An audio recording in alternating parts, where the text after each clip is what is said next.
Amén.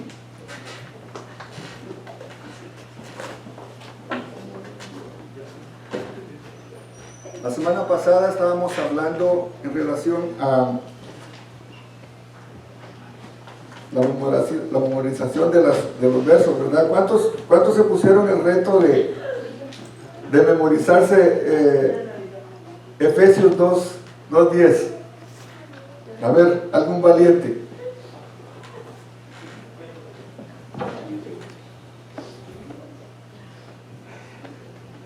¿Algún valiente?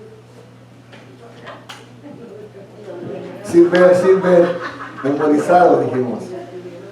Porque somos hechura suya, creados en Cristo Jesús para buenas obras, las cuales Él preparó de antemano para que anduviésemos por ellas. ¿Lo quiere repetir?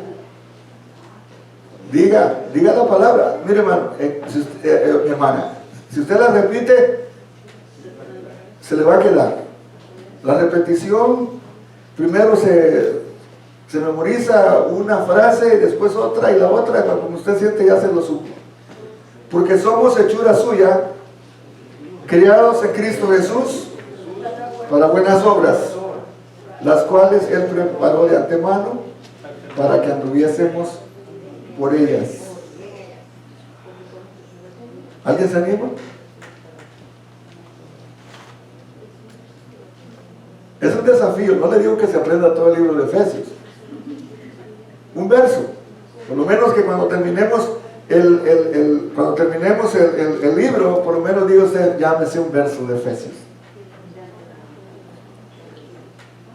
Así que quiero decirles esta noche, hermanos, que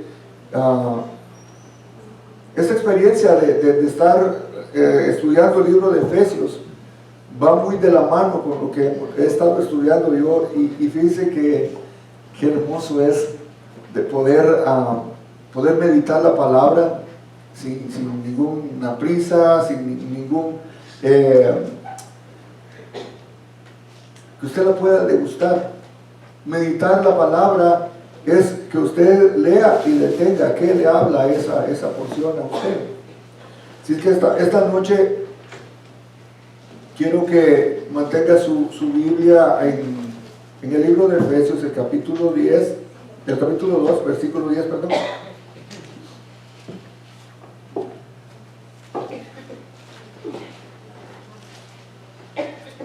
Para que podamos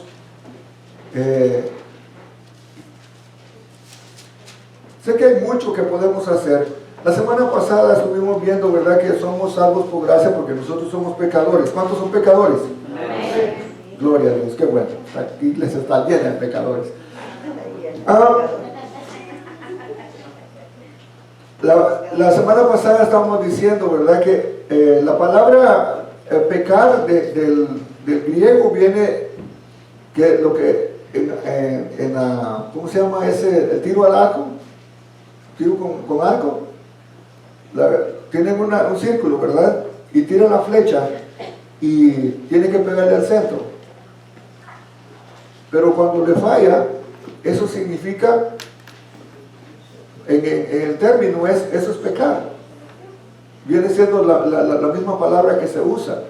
O sea que cuando nosotros pecamos, es que no le hemos pegado al blanco. Así lo pone, de esa manera lo pone el apóstol Pablo. O sea, cuando nosotros pecamos no le estamos pegando al blanco, estamos fuera. Ahora, cuando nosotros ya hacemos transgresiones, eso es cuando la gente definitivamente ya está haciéndolo deliberadamente. O sea, una cosa es que usted peque y otra cosa es que usted está transgrediendo la ley. Si usted sabe que una luz roja no se la tiene que pasar, entonces usted está transgrediendo la ley, que es diferente a pecar. Porque puede ser que a veces pequemos nosotros porque no sabemos. Cuánta gente ignorantemente peca, ¿verdad? Pero hay gente que sí, ya sabiendo, entonces la persona se convierte en un transgresor de la ley. Y es lo que el apóstol Pablo estaba diciendo, porque Él nos perdonó no solo nuestros pecados, sino que también nuestras transgresiones. Entonces en el versículo 10, el apóstol Pablo está diciendo, del versículo 2, Ya el apóstol Pablo está diciendo, en el 8 comienza por la gracia. Por gracia sois salvos por medio de la fe, y esto no es de vosotros, pues es un don de Dios. En el verso 9 dice, no por obras, para que nadie se gloríe. O sea, que quede claro que la salvación no es por obras. Si usted conoce una persona que piensa que porque le recen después de que se muere va a ser salvo, aquí dice que no. No es por obras. Nadie por ser buena gente va al cielo. Nos vamos al cielo por la gracia del Señor. Nos vamos al cielo porque es un regalo de parte de Dios, y es un regalo inmerecido. No es porque lo merezcamos. La salvación no depende de nosotros, la salvación depende directamente de Dios. La fe que usted tiene es Dios que se la puso. ¿Y por qué? Porque dice que estábamos muertos en delitos y pecados. O sea, un muerto no puede. ¿Usted qué puede hacer con un muerto? Nada. ¿Un muerto tiene fe? No. Entonces, ahí va la lógica. Si estábamos muertos en delitos y pecados, no podíamos tener fe. Entonces, Dios nos ha dado la fe. Todo lo que nosotros tengamos en cuestión de la salvación es por fe.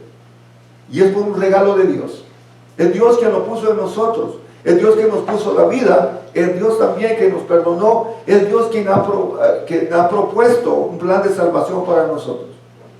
Así que cuando dice en el verso 9, no por obras, para que nadie se gloríe. Si así fuera, el cielo lo pudiera conquistar una persona que tiene una compañía donde le ayuden a los pobres y quiten el hambre de muchos lugares. Pero aquí no está diciendo, el apóstol Pablo está diciendo, porque no es por obras, para que nadie se gloríe, para decir, que tan bueno soy yo, y como soy tan bueno voy para el cielo. Definitivamente no tenemos de qué gloriarnos tampoco. Ahora, cuando dice porque somos hechura suya, estaba diciendo la semana pasada que viene de una palabra que quiere decir, nosotros somos un poema de Dios. Somos el poema de Dios. Usted ha visto un poeta cuando está escribiendo un poema, todas sus emociones, todo lo que está sintiendo. No sé si usted ha visto declamar alguna vez. Es hermoso. Al declamar, la persona se vacía completamente y está viviendo el momento a la hora de estar declamando. Ahora, eso es como un poema que no es de él. Imagínese que el poema sea suyo. Si es de sufrimiento, si es de dolor, si es amor, va a estar viviendo la intensidad de la emoción que le ponen al poema. Dios también ha puesto en nosotros todo eso. Por eso dice que somos hechura suya. Somos hechura del Señor. Ahora, usted me podría decir, ¿por qué es entonces que si estamos hechos a la imagen de Dios? ¿Por qué es que mucha gente, y yo le preguntaría, ¿será que un drogadicto tiene la imagen de Dios? Sí. Amén. ¿Sí? ¿Una prostituta tiene la imagen de Dios? Amén. Sí. Depende de los ¿Un borracho tiene la imagen de Dios? Amén. Sí, sí tiene la imagen de Dios, pero la tiene distorsionada por el pecado. Amén. Pero todos fuimos creados a la imagen de Dios. O sea que el trabajo suyo y mío es reconciliar a la gente para que vuelvan a tener la imagen como Dios los quiere tener. Y como somos hechura suya, creados en Cristo Jesús, y esta palabra de creados en Cristo, dice que todas las cosas en Él fueron hechas. Y todo lo que existe, por Él fue hecho. ¿Pero para qué? Para la gloria del Dios Padre. Es lo que dice. Todo lo que existe fue hecho por Cristo. Todo lo que nosotros vemos fue hecho por Él y para Él. O sea que nada de lo que tengamos nos podemos jactar. Pero Él dice que nos hizo para buenas obras. Ahora, las buenas obras, repito, estamos hechos para buenas obras, pero no está diciendo que por esas obras nosotros vamos a salvar. Somos hechos para buenas obras. Una persona generalmente comienza a hacer buenas obras desde que el momento que el corazón le cambia. Y dice que eso hablamos de muchas veces del arrepentimiento, y ahora con tanta línea de ideología que hay, queremos que la gente sea aceptada como es sin haber arrepentimiento. Y no existe tal cosa. La Biblia dice que sin arrepentimiento no hay remisión de pecados. Porque si ese fuera el caso, la persona pudiera seguir haciendo sus pecados como antes y decir, bueno, yo no necesito arrepentirme de nada. Pero arrepentimiento es una palabra muy importante para la salvación. Es muy importante para que nosotros podamos tener la imagen de Dios y hacer las obras. ¿Por qué? Porque el arrepentimiento literalmente es como si usted fuera para allá y se da la vuelta y regresa. El arrepentimiento entonces es dejar de hacer lo que hacíamos antes. Dice la palabra que el que robaba no roba más, que el que mentía no mienta más. Entonces es un cambio radical, y esto nos conlleva a cambiar muchos hábitos. ¿Y quién nos conoce más que nosotros mismos? Y muchas veces nosotros estábamos estudiando esto de que tenemos una falsa identidad, y no quiero decir que seamos falsos nosotros. A veces nosotros actuamos por lo que la gente, queremos que la gente, como la gente nos vea, y nos frustramos y nos cansamos, porque sabe que a la gente nunca la vamos a agradar. Hay para una gente que uno es muy alto, para otra gente que es muy chaparro, para otra gente que nunca va a dar la talla, y nos vamos a morir frustrados. Pero la mejor forma como podemos servir al Señor es aceptando esta palabra, que somos hechura de Él. Somos hechura de Él con nuestros errores, con nuestros defectos, con todas las limitaciones que podamos tener. Estamos hechos para agradar al Señor. Estas obras de las que habla entonces, está hablando la palabra de que son lo que en todo cristiano debe haber: buenas obras. Todo cristiano debe tener buenas obras. Esto es para nosotros. Y dice que Él las preparó de antemano. Es como cuando usted planta un árbol. Lo que espera de ese árbol es que dé buenos frutos para que usted se los pueda comer. Pero sucede muchas veces como la viña del libro de Isaías, que él dice que plantó un viñedo, la cercó, le quitó las piedras, puso una torre, le quitó el monte, y dice que plantó en ella vides escogidas, puso buenas vides para que dieran buenas uvas. ¿Y qué pasó al final? Usted sabe esa, algún día todos vamos a tener que predicarlo, pero es la única parábola en el libro de Isaías. ¿Y sabe qué? La viña dio vides, uvas silvestres. Dígame cómo se sintiera usted.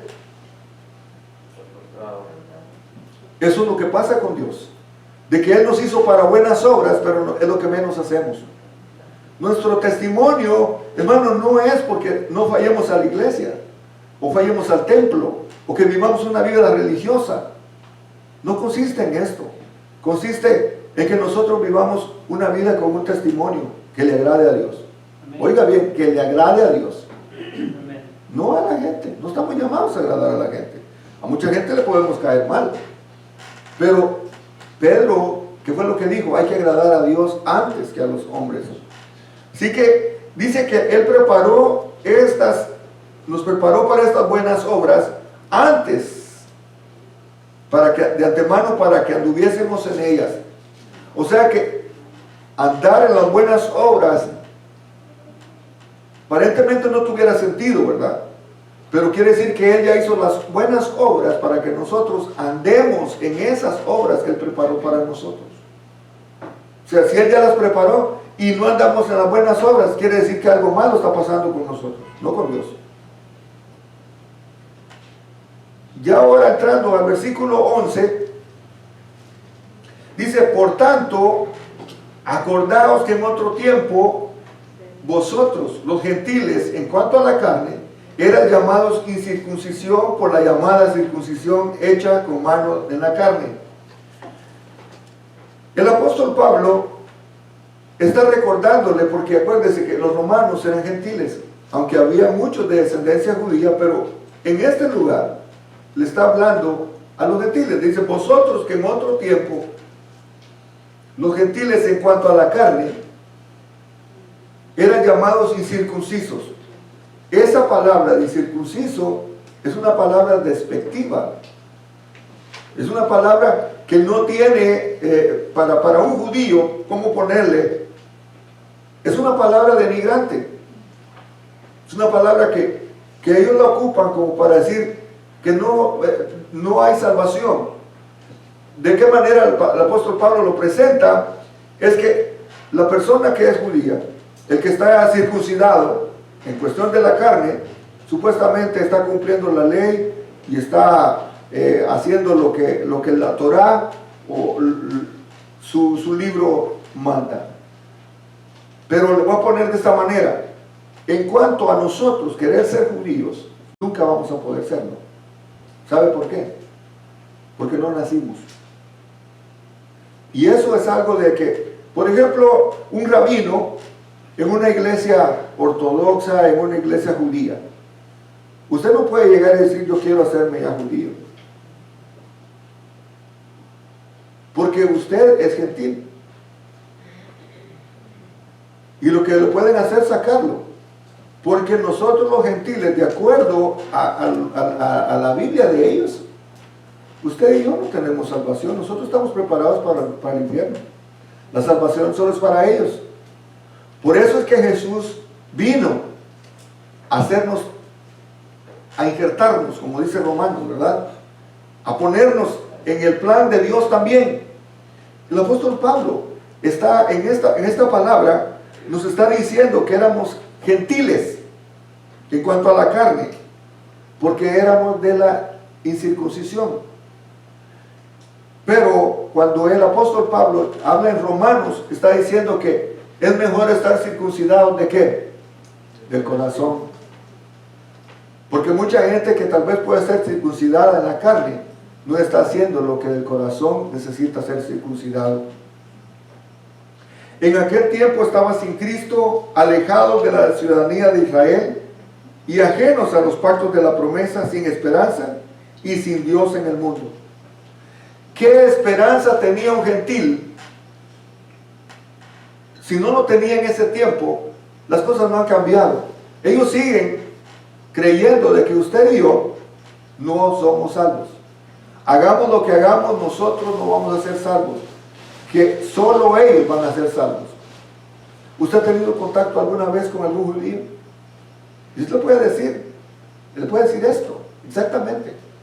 De que de acuerdo a ellos, nosotros no podemos ser salvos. Nosotros no tenemos el pacto.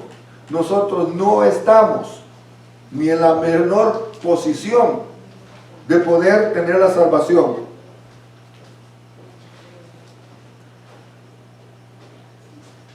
Una cosa interesante aquí, si no, dice sin esperanza y sin Dios en el mundo. Quiere decir qué tristeza, hermano, qué tristeza.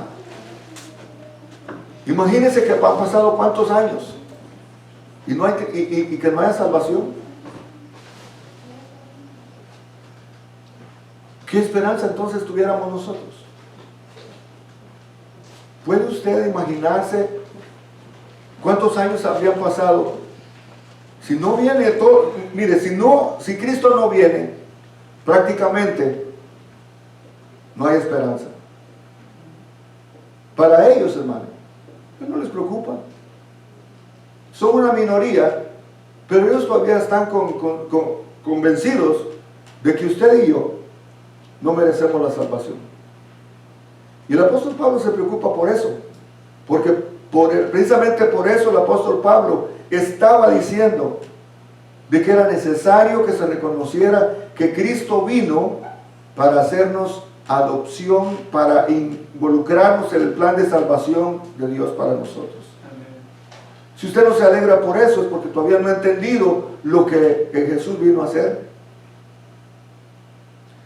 El verso 13 dice, pero ahora en Cristo Jesús, Ya podemos respirar.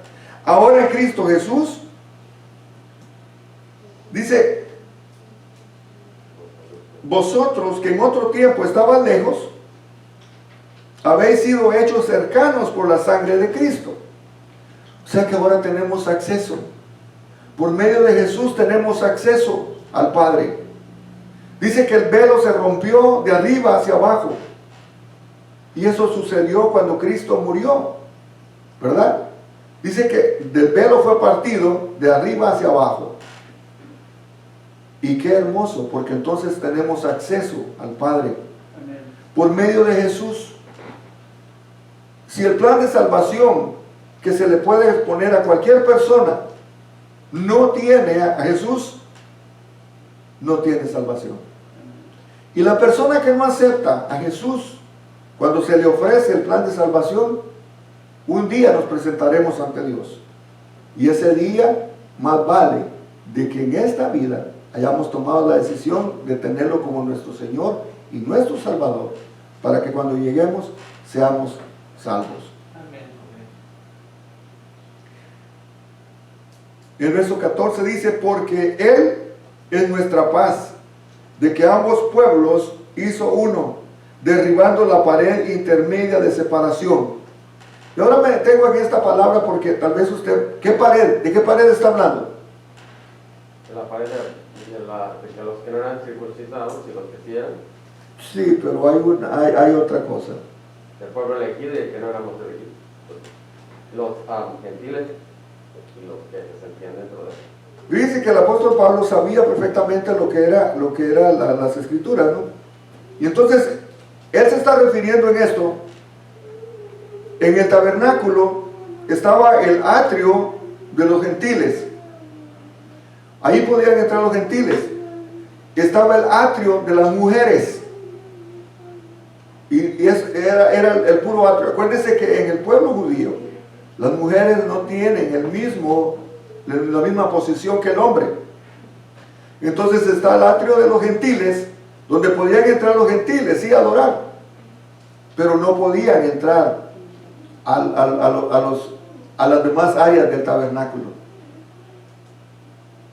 Ahora, había una pared donde ningún gentil podía pasar, y en esa pared literalmente decía que cada persona que pasaba de esa pared era con su vida que tenía que pagar, porque lo mataban. Literalmente. No es cuestión de que era una cosa que nadie podía atravesar ahí que no fuera judío. Entonces, si un gentil se pasaba de los atrios a donde no tenía que estar, lo mataban. Y ese rótulo decía literalmente que pagaba con su vida. Imagínense, el apóstol Pablo le está diciendo en el verso 14, porque Él es nuestra paz, que de ambos pueblos hizo uno, derribando ¿qué? Derribando esa pared. Ahora gentiles y judíos somos un pueblo. Ya no hay diferencia entre judío y gentil, ni griego, ni mujer, ni hombre. Ante Dios todos somos iguales. Ante Dios ya no hay sexo, ante Dios ya no hay género, ante Dios ya no hay diferencia de raza, ni color, ni lengua. Esto es un privilegio, porque si fuera por eso, serían poquitos los que fueran privilegiados de estar con el Señor.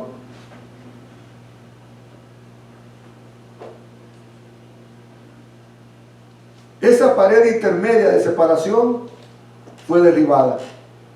Jesús derribó esa pared de separación. Ya no hay diferencia. Nosotros podemos acceder ante Dios. Y el verso 15 dice, aboliendo en su carne las enemistades, la ley de los mandamientos expresados en ordenanzas, para crear en sí misma de los dos uno solo y un nuevo hombre, haciendo la paz. Hermosa palabra. Porque esto viene siendo, Jesús dijo, yo no vine a abrogar la ley. Él no vino a quitar la ley. Él vino para que la ley se cumpliera. ¿Sí me entiende? Para que la ley se cumpliera. Porque si no se cumple, si no se hubiera cumplido el nacimiento, el sacrificio, la muerte de Jesús, realmente no se hubiera cumplido. Porque la Biblia, según vemos, según estudiamos, según nos damos cuenta, es que nos dice perfectamente de que era necesario que un hombre pecó y un hombre tenía que restaurar la raza humana. La Biblia dice claramente que solo hay un mediador entre Dios y los hombres, Jesucristo hombre, porque nadie podía hacer lo que Cristo hizo. Y esto, cuando estamos viendo de que en el versículo 15 dice que aboliendo, quiere decir que habrá muchas leyes, pero las quedan abolidas porque a través de Cristo todo lo que era la ley, por eso es que no podemos poner la ley superior a Cristo. Cristo es superior a la ley. Recuérdense que en el Antiguo Testamento todo lo que está escrito era una sombra de lo que iba a venir. Mucho de lo que los profetas, mucho de lo que los hombres de Dios anunciaron, se cumplió en la vida y el nacimiento de Cristo. Entonces, la ventaja que tenemos nosotros, que tenemos la palabra, que nos orienta. Tenemos la palabra que nos dice. Y yo no entiendo por qué hay gente que después de conocer al Señor, van a los rudimentos de la ley. La ley no salva a nadie. La ley lo condena a usted, pero no lo salva. La ley le dice dónde falló, pero no le dice ni puede hacer nada por uno. O sea, la ley, mi hermano, está para decirle en qué falló, pero no me salva. Ahora, si no hay ley, como dice el apóstol Pablo, yo no me diera cuenta de que soy pecador o no. ¿Cómo se da cuenta que usted violó la ley? Porque están escritas, hay leyes. Ahora, Jesús abolió las leyes porque nadie es salvo por la ley. Nadie puede salvarse por la ley. A él dice que aboliendo en su carne las enemistades. Porque acuérdense que usted y yo estábamos enemistados con Dios. Estábamos, como dice la palabra, destituidos. ¿Qué es lo que dice? Por cuanto todos pecaron, están destituidos de la gloria de Dios. Había una enemistad entre Dios y nosotros. Hagan de cuenta como que si un puente, ¿verdad? Un puente sirve para unir dos lugares. Jesús es el puente que une a la humanidad con Dios. Porque es a través de Jesús que podemos ser salvos. Esto viene a darnos que las enemistades que existían entre Dios y nosotros, ya hay algo que tiene para darnos paz. Ya no hay esa separación, ya no hay esa maldición que caía sobre nosotros.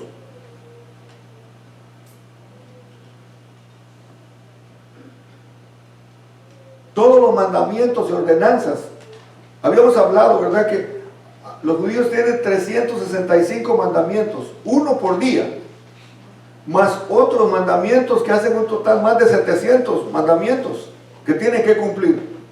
Nosotros solo conocemos 10.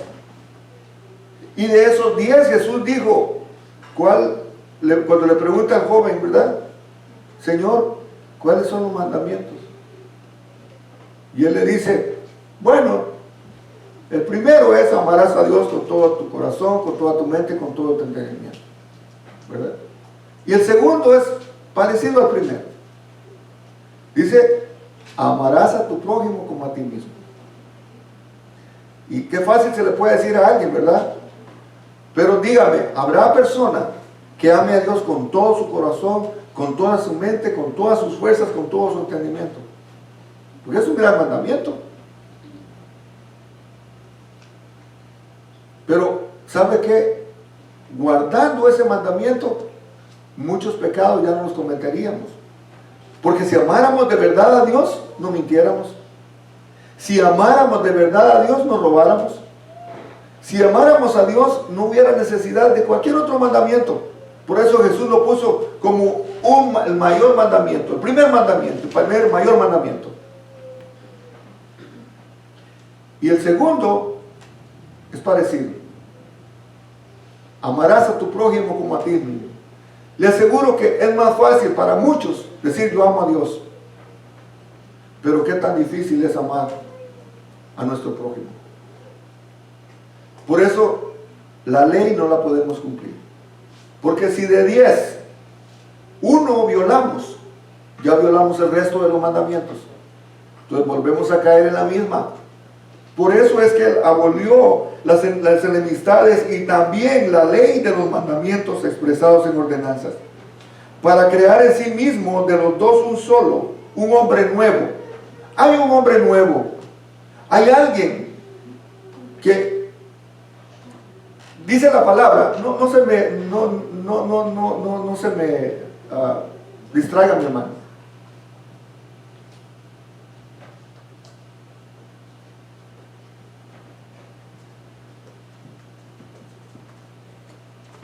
La Biblia dice que nosotros cuando aceptamos a Jesús también somos una persona nueva.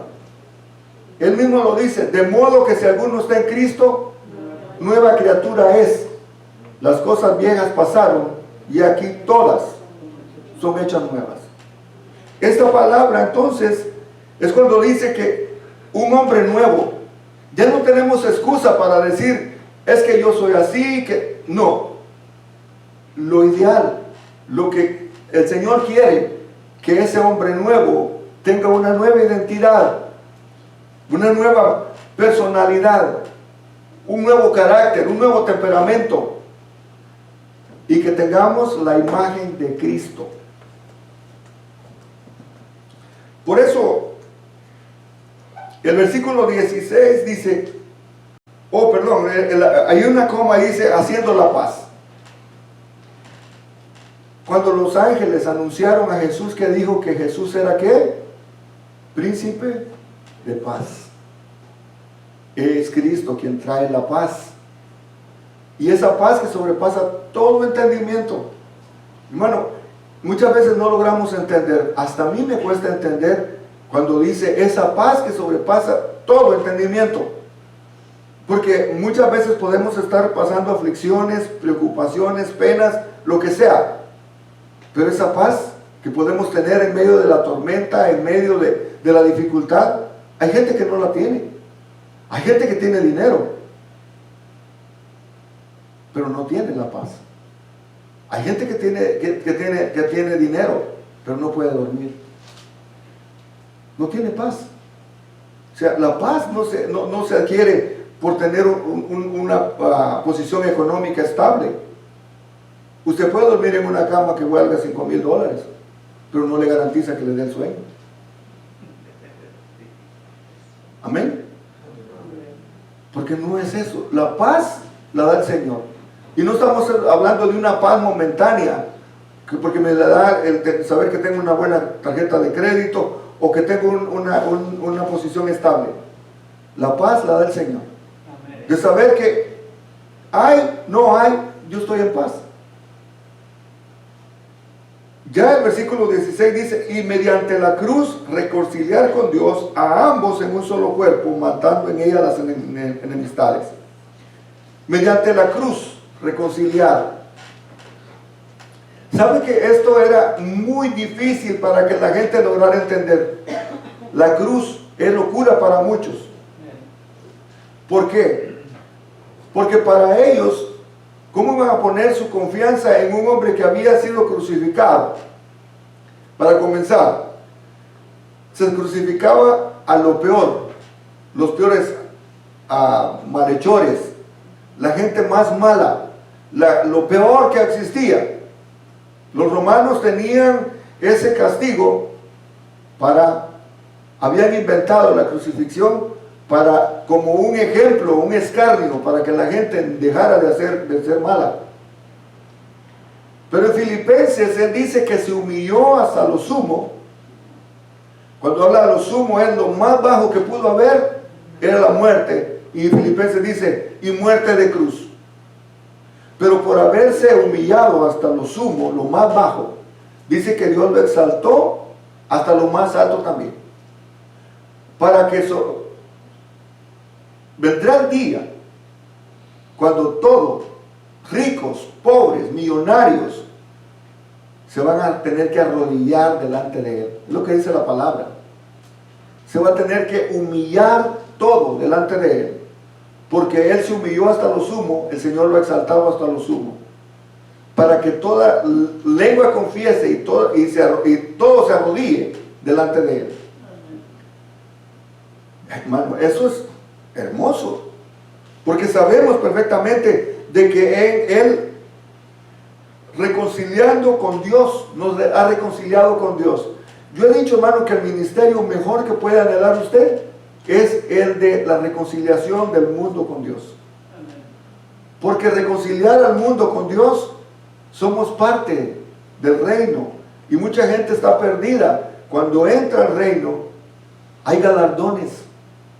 ¿Sabe usted que hay premio para la persona que hace volver a un pecador de su pecado? O sea, vale la pena, hermano, vale la pena. El apóstol Pablo, por eso, hasta sus últimos días, acuérdese que esta carta la escribió estando preso. Y él dice reconciliar a ambos en un solo cuerpo, matando en ella las enemistades. Quiere decir que esa división que hay entre el pecado y Dios, entre el pecado y el hombre, ay, hermano, hermoso que pueda decir, hay un mediador. Hay un puente por el cual podamos acercarnos a Dios. Si no existiera, si no hubiera existido, no hubiera nacido Jesús, esta palabra no tuviera sentido. Esta palabra no tuviera efecto. Sí, hermano. Hay un comentario bíblico que dice, es solo por la expiación que los hombres se hayan reconciliado a Dios, los judíos y los gentiles, la iglesia, fue quitada la barrera entre Dios y el hombre pecador. Amén. Usted sabe que en el Antiguo Testamento, cada vez que una persona pecaba, tenía que matar un cordero, una oveja, o un corderito, o unas palomas, de acuerdo a la capacidad que la gente tenía. Pero tenía que matar un animal como ofrenda. Pero eso era para cubrir el pecado. Solo lo cubría. La sangre de ese animal servía nada más para cubrir el pecado. Pero hay una expresión hermosa que dice Juan el Bautista. Dice, he aquí, cuando viene Jesús, dice, he aquí el Cordero de Dios, que quita el pecado. O sea, quiere decir que antes de Jesús el pecado estaba nada más escondido, estaba cubierto, pero no había quien lo quitara. La palabra que usa mi hermano es expiación. En la expiación que hizo Cristo, Él quitó el pecado del mundo. Él quitó la enemistad que había entre Dios y el hombre. Esa palabra que dice, por cuanto todos pecaron, están destituidos. Quiere decir que ninguna persona podía ser salva. Ninguna persona tenía acceso a Dios. Ahora, ya con el Señor Jesús, con su plan expiatorio, por medio de la cruz. Y como le decía, la gente no entendía este principio, porque para algunos era locura. ¿Cómo andan siguiendo a un hombre que fue crucificado? ¿Usted siguiera algún malhechor? No. Vemos que en el Antiguo Testamento también se hablaba de la arca del pacto, donde se cubría cuando mataban el animal, cubría el propiciatorio, la sangre, y es lo que miraba el Señor. Entonces era que calmaba el pecado por un año, no sé cuánto. Un año. Entonces ahora dice que al Jesucristo ir a la cruz, Él quitó el pecado. Pero ahora el Señor, si nos mirara a nosotros somos pecadores delante de Él. Pero ahora el Señor mira a Cristo Y es que dice, no, mírame a mí, mira mi sangre que yo pagué en la cruz del Calvario. Y entonces por él somos redimidos. Ya. Y por eso soy pecador, pero soy lavado por la sangre de Cristo. Ya ese trabajo de la propiciación, precisamente de eso se trata. De que ya Dios no nos mira, y esa es la justificación. Porque Dios no nos mira a nosotros, nos mira a través de Cristo. Amén. Cristo está intercediendo a la diestra del Padre. Señor, yo pagué por ellos en la cruz. No los chamusques. No los deshagas. Porque eso sería, ¿verdad? Mire, literalmente, si usted ha leído esto, ¿qué pasó cuando USA? Había en el libro de Levítico, se dice cómo tiene que ser transportada el arca, cuáles son las cosas que tienen que hacer. Y dice que llevaban el arca, yo no sé por qué fue que la agarraron, porque realmente se la robaron. Pero la llevaban, ¿verdad? Y dice que la pusieron en unos bueyes, cosa que no tenía que hacer. La tenían que llevar los levitas, cargada. Y no tenían contacto con ella. Lo que metían los palos en las argollas no tenía ningún contacto. Y se iba a caer. Y dice que Usa fue a agarrarla para que no se cayera. La intención de él era buena. Pero dice que inmediatamente cayó muerto. Era tanto, hermano,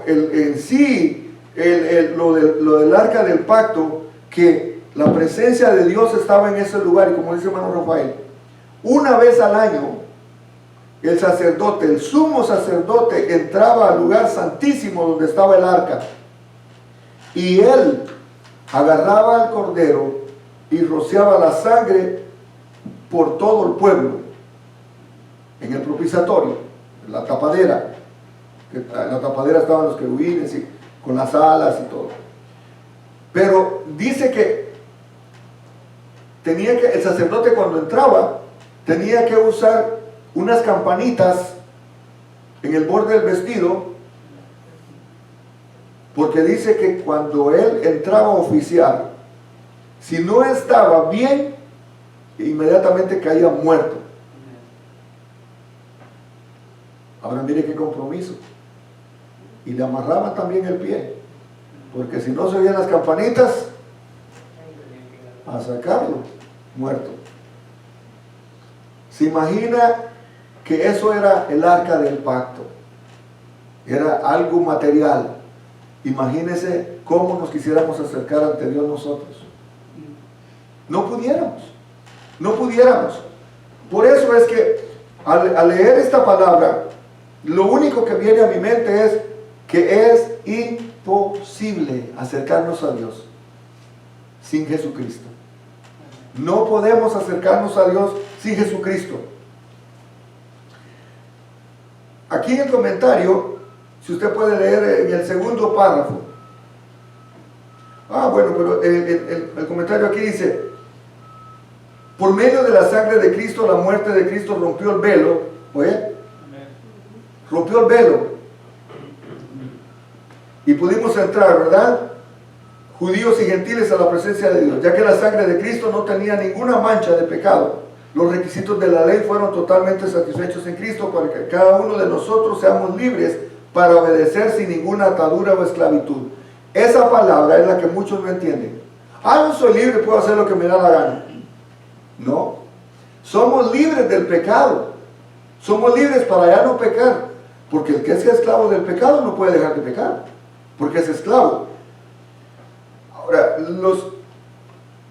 el caminar en el Espíritu, la cruz no solo reconcilió a los judíos, también reconcilió a todo el que venga a Cristo. Y eso es algo que muchos judíos no han visto. Tienen a Jesús como profeta, pero no lo han aceptado como el Mesías. Amén. Y esto no es solo para los gentiles, esto es para el judío también. Hay mucho cristiano que es judío, pero hay muchos judíos que todavía no han aceptado a Cristo. Ellos también necesitan aceptar a Jesús como su Salvador. La iglesia es un cuerpo que consiste de creyentes en Cristo, sean judíos o gentiles. Cristo murió para salvar al mundo, no solamente una raza, ya no hay judío ni gentil, como lo dijimos, ¿verdad? Porque eso era un antiguo pacto. Ahora estamos en un pacto nuevo, el pacto de la gracia. Porque por gracia somos salvos.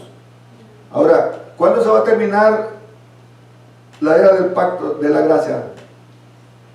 Cuando venga el Señor Jesucristo. Exactamente. Cuando venga su iglesia. Exactamente. Y es lo que no sabemos nosotros. Porque ahorita estamos en la era de la gracia. Usted no es salvo por obras. Pero cuando Cristo venga, la época de la gracia termina. La época de la iglesia termina. Y entonces viene el trato, lo que hemos hablado otras veces. Viene el trato de Dios con el pueblo judío en el tiempo de la gran tribulación. Sí, estamos cuando Cristo levanta su iglesia, el Espíritu Santo también se va. También. Entonces es cuando ya no hay gracia, porque ahorita todavía estamos unidos con la gracia porque el Espíritu Santo está mediando entre nosotros y la gracia. Si viviéramos con esa expectativa, otra cosa sería para nosotros. Amén. Estuviéramos esperando al Señor. No estuviéramos haciendo planes de aquí a 10 años, porque hay muchos que ya tienen calendarizado de aquí a 15 años, 10 años. Quiere decir que no están esperando al Señor. Hay un dicho por ahí, no sé quién lo dijo, pero dice que hay que vivir como si Cristo fuera a venir ahora, hablando espiritualmente. Y hay que trabajar como si Cristo no fuera a venir. O sea, eso me da a entender de que no podemos dejar de hacer una cosa por hacer la otra. Sí tenemos que esperar a nuestro Señor Jesucristo, porque de eso se trata. Si no estamos esperando al Señor Jesucristo, ¿qué hacemos aquí? Mejor hagamos otro club. Organicemos pachanga y hacemos todo, ¿verdad? Pero es necesario que estemos esperando al Señor, ¿sí? Si estamos en el tiempo de la gracia, dice que cuando el tiempo de la gracia, acaba de decirlo usted, que va a tratar con el pueblo judío, que va a ser de los gentiles, o de los gentiles que nosotros ya somos cristianos. Se han tenido 2000 años, pero se han tenido 2000 años de tiempo para que lo hagan. ¿Qué excusa puede haber? Pero mi pregunta es esta, ¿qué va a hacer con los, usted acaba de decir, viene a tratar con los judíos, ¿qué es lo que va a hacer con ellos?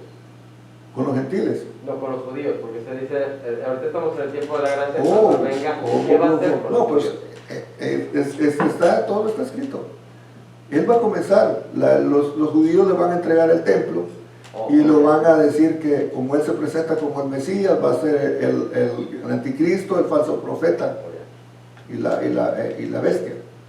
Entonces, que representan 3 poderes, no van a ser así, decir una bestia, no que el poder religioso, el poder económico, el poder político. Van a estar rigiendo. Entonces, cuando él se les revele que no es, entonces ellos van a decir, matamos al Mesías. Y entonces pues cuando viene la gran persecución, comienza la gran tribulación, y usted lo puede leer en el libro Mateo. Jesús lo dijo porque esa es la lectura para esa parte, donde viene la persecución y la gente va a tener que salvar con su propia vida. Ahorita nadie por ser cristiano va a entregar su vida, pero en ese tiempo tanto el judío como el que se quede del rapto van a tener que pagar con su vida si quieren ser salvos. Entonces ahorita es por gracia. Si en otro tiempo va a ser, acuérdense que no se dejen marcar, dice que no va a poder comprar ni vender. Si ahorita están haciendo mucha queja y llorando por las máscaras, imagínense cuando le estén exigiendo la marca para poder comprar y vender. Ese es un tiempo de sufrimiento. Hermano, cuando el rapto va a ser primero rapto, va a unir Cristo y los que se fueron y los que quedaron y a esperar. No, y eso es así literalmente, así es. Cristo viene por su iglesia, pero Él no va a venir a la tierra, Él va a estar en los aires, levanta su iglesia, están los 7 años, y luego viene con su iglesia, pero entonces sí va a venir a la tierra, va a ser la segunda venida, va a venir a gobernar, Ojalá que nosotros vengamos con ellos ya en posición de gobernadores, en posición de venir a gobernar con Cristo. Pero mientras tanto, esos 7 años van a ser años los primeros 3 años y medio va a ser de alegría y gozo, pero 3 años y medio de la gran tribulación. Va a ser cuando los judíos se den cuenta que mataron a nuestro Señor. Al Mesías. Exacto. Y esa es la última semana, la semana número 70 del libro de Daniel. De que ya 69 semanas ya se cumplieron con el pueblo judío. Falta una semana. Hermano, ¿dónde encuentro para leer cuando viene el Señor por su iglesia? En Tesalonicenses. Tesalonicenses. Amén. Entonces, no estamos fuera del tema. Esto es importante que lo veamos, porque si no entendemos lo que Jesús representa para nosotros, no vamos a tomarle el sentido que el apóstol Pablo le está diciendo a ellos. La bendición que tenemos nosotros, de no por ser judíos, que nos sintamos menos.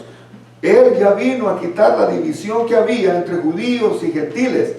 En Cristo somos uno solo. El verso 16 dice, mediante la cruz reconciliar. O sea, ese sacrificio de la cruz lo tiene que aceptar todo el mundo. El que no lo acepte, definitivamente no puede ser salvo. El 17 dice, y vino y anunció las buenas nuevas de paz a vosotros que estaban lejos y a los que estaban cerca. Cuando dice estábamos lejos era porque nosotros estábamos lejos de ser salvos. Lejísimos de estar salvos. Sin embargo, Él nos acercó. Los que estaban cerca son los judíos, que la salvación estaba ahí con ellos. Y sin embargo, no lo aceptaron. Dice la palabra, a los suyos vino y los suyos no le recibieron. Más a los que le recibieron, se les ha dado la potestad, el derecho de ser llamados hijos de Dios. Ahora no somos criatura de Dios, nosotros somos hijos de Dios. En el verso 18 dice, porque por medio de Él, los unos y los otros tenemos entrada por un mismo espíritu al Padre. Acuérdense que usted y yo tenemos el Espíritu. Dios vive en nuestro espíritu. Por medio del Espíritu Santo nosotros tenemos acceso al Padre. Y qué bueno que podemos tener acceso al Padre. Así que ya no sois extranjeros ni advenedizos, sino conciudadanos de los santos y miembros de la familia de Dios. Ya somos miembros de la familia de Dios. El hecho de no ser judío a mí no me hace más ni menos. Que tenemos que orar por ellos, claro que tenemos que orar, porque la salvación viene de los judíos. Jesús fue judío. Entonces, tenemos que orar por el pueblo, oremos por Jerusalén. Es lo que la palabra dice, que oremos por Jerusalén. Tenemos que orar por el pueblo de Israel, porque Él sabe quiénes son los de Él. Ahí hay un remanente, gente que no se ha contaminado, gente que va a ser salva, gente que todavía necesita conocer de Dios. Pero ya somos ciudadanos de los santos y miembros de la familia de Dios. El verso 20 es importante. Dice, edificados sobre el fundamento de los apóstoles y profetas, siendo la principal piedra del ángulo Jesucristo mismo. ¿Qué es nuestra base para ser cristianos? Cristo. Es el ángulo. ¿Y por quién sabemos de esto? Por los profetas, por los apóstoles, que mantuvieron su testimonio, porque ellos anduvieron con Jesús. Acuérdense que para ser apóstol tenía que cumplir 3 requisitos: haber estado con Jesús, haber visto su muerte y resurrección, y haber estado también en el momento cuando resucitó. Entonces, los apóstoles nos dejaron este conocimiento. Los apóstoles hicieron su parte. La base y el fundamento de nuestra fe, de nuestro conocimiento de Cristo, son los apóstoles y los profetas. Ahora, Cristo es el ángulo. Y cuando menciona esto, la piedra angular, usted sabe que en un edificio, especialmente antes, la arquitectura era diferente, ¿verdad? Y en un arco, ¿ha visto usted las puertas que son como un arco? la piedra que está ahí en la puerta, en la entrada, es la que está deteniendo todo el edificio. Esa es la piedra angular. En otra porción dice, creo que es en Pedro, la piedra que desecharon los edificadores ha venido a ser, ¿qué? La base angular de la iglesia. ¿Por qué la desecharon otros? ¿Cuánta gente no creyó en Jesús? Y todavía no han creído en Jesús. Pero esto ha venido a ser la piedra angular de la iglesia. Es Cristo el centro de nuestra iglesia. Es Cristo el centro de nuestra salvación.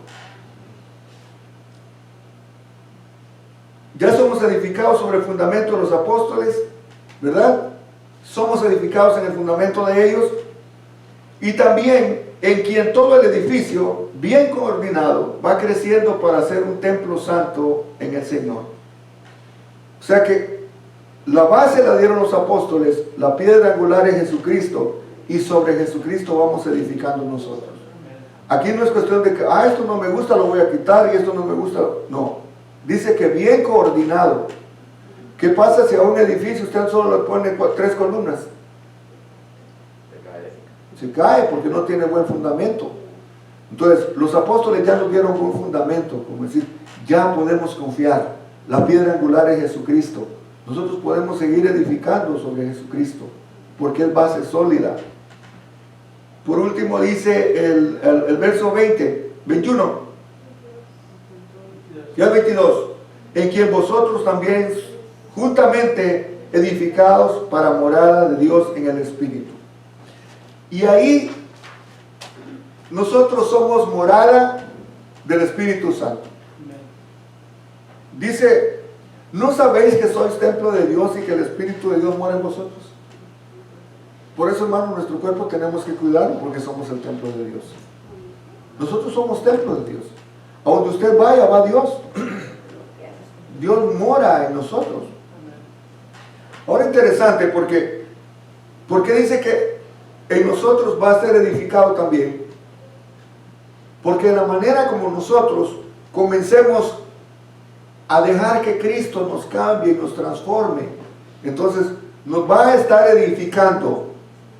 La edificación que el Señor trae para su iglesia, mi hermano, es hermosa y es completa.